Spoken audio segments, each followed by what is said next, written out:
So good morning, Nancy. Good morning, Brett. Yes, History of the Heartland has the pleasure of interviewing Nancy Peterson today. And Nancy, you grew up in Decatur, right? I did. I grew up on the southeast side, corner of Cleveland and Webster, a couple blocks north of Mueller Park. And you served for 33 years as a librarian with the Decatur Public Schools. I But did. today we're going to focus on another set of your memories, which is you have a unique perspective on the Hi-Flier kite company. My mother worked there for in the late 30s and then again in the late 40s, early 50s. And so would it have been the 50s that you were visiting then? Yes, yeah. Yeah. She was widowed in early 49, and I think when school started, the 49-50 school year, she went back to work at her old job. She was the bookkeeper and also the receptionist. She worked in the office. So she was a daily worker, Mhm. full-time worker there at Hi-Flier as the receptionist and the bookkeeper. So Yes. she had a broad perspective probably of what was going on with the company. And how did you come to visit Hi-Flier? When we had half days at school, my brother and I were latchkey kids, and when we had half days at school, she would pick us up and she would take us to work with her. The management, the owners were very tolerant of that. Their office manager was also a widow with children, and so they were very tolerant of the ladies who had those needs, child care and that sort of thing. And so she would pick us up, and my brother's a year and a half younger, and take us into the office and generally set us down at a conference table, and we would stuff brochures into envelopes. I can remember when I was like 7 or 8 years old, standing on a chair and running things through this huge old Pitney Bowes postage meter that was probably the size of a Volkswagen. and we would spend the afternoon doing that. And then, of course, we always got to eat restaurant food on the way home. That was fun, too. So you're coming into the Hi-Flier manufacturing company. This is on weekends generally? Well, yeah, she would come in on Saturdays, too, and bring us in. We would have the run of the factory floor that was, nobody was there. Hi-Flier was founded in the early 20s, so by the time you were there, it was 30 years into their founding, and they were at that time one of the largest, I think they were the largest kite manufacturer in the world at that time. They were, and they were into the second generation of management. Old Mr. Sellers, and that's what they always called him, Mr. Sellers, had founded the company, and his son Harvey, who was one of my mother's high school classmates, was then the president. But Mr. Sellers still came in frequently. Okay, the old Mr. Sellers. Old Yeah. Mr. Sellers. So what are your memories of the Sellers, both the old Mr. Sellers and the Harvey Sellers who was managing it at that time? Well, Harvey was kind of a friend of my mother's, and so they were very informal. The office staff were probably unusual in that they actually had a deaf woman who worked for them.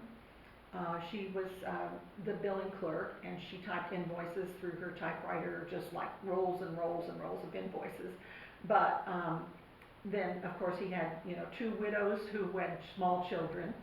But they were, and I think they may have been one of the companies in town. I'm pretty sure that they hired black people also. So some of the factory workers were black women. Most of the factory workers were women, although they did have, the printer and his assistant were male, and they had men who operated the saws and the slotting machines that did the kite sticks.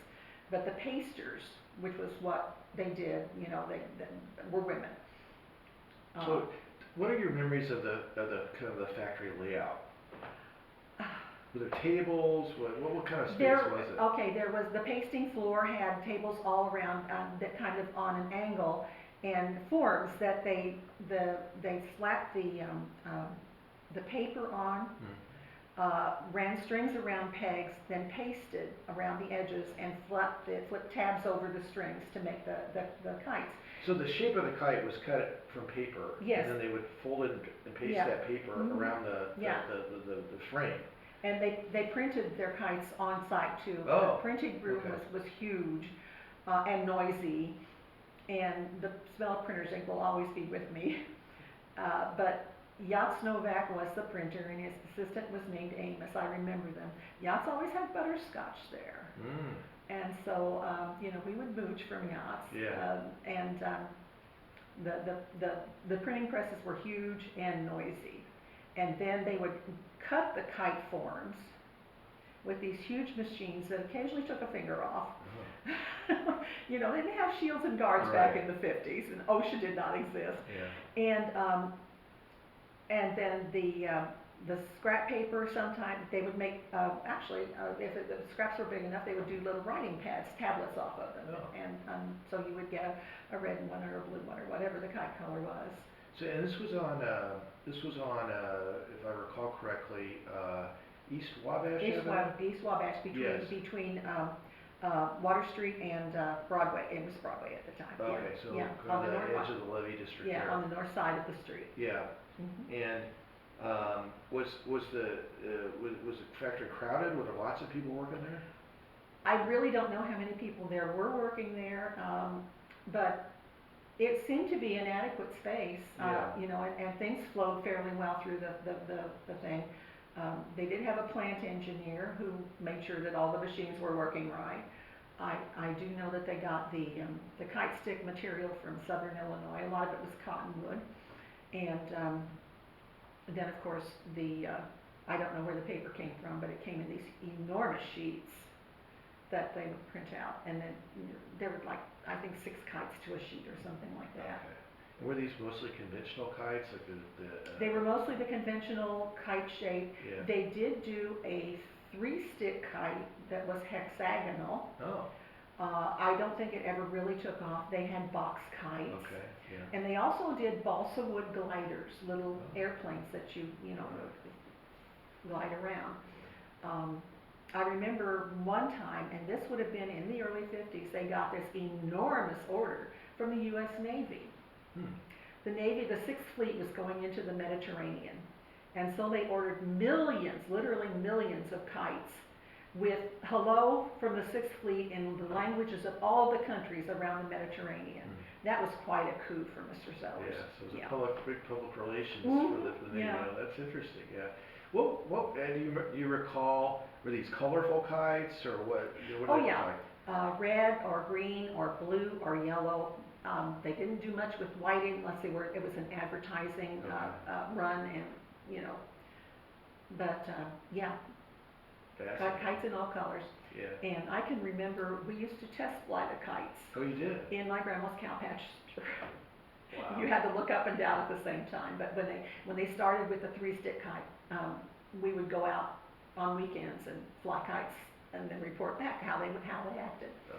I didn't know that people bought kites actually until I was all grown up, because you know and all of the employees, you know, take the kites home. Sure.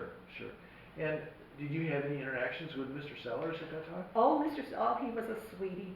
As I said, my brother and I would be put to work stuffing brochures into envelopes, and sometimes middle of the afternoon he'd lean around his office door and he'd say, "Hey kids," and motion us in. His bottom desk drawer was full of 3 Musketeers, and so he was a sucker for kids anyway. It was very much a family factory, a family firm, the kind you don't get anymore. But there were Christmas parties with presents and Santa for the kids. There was always a basket at Christmas, you know, turkey at Thanksgiving, ham at Easter, all of that stuff. Company picnics in the summertime. You know, they don't do that anymore. Yeah. But it was very much a family firm. Did your mother retire from the company? Mother remarried, and we moved out of town in '56. I see. And after that, she mostly kept in contact through the retirees' dinners. Now, they were out of town until 1980 and moved back. And by then, of course, the factory had closed and moved away, and who knows what happened. Been bought out, yeah. Been bought out and moved away. And but the Staley employees still had a monthly lunch. And once Mother was back in town, they kind of looped her in, and until till she got too sick to go, she would do the monthly lunches. And I think they went on up into the late 90s.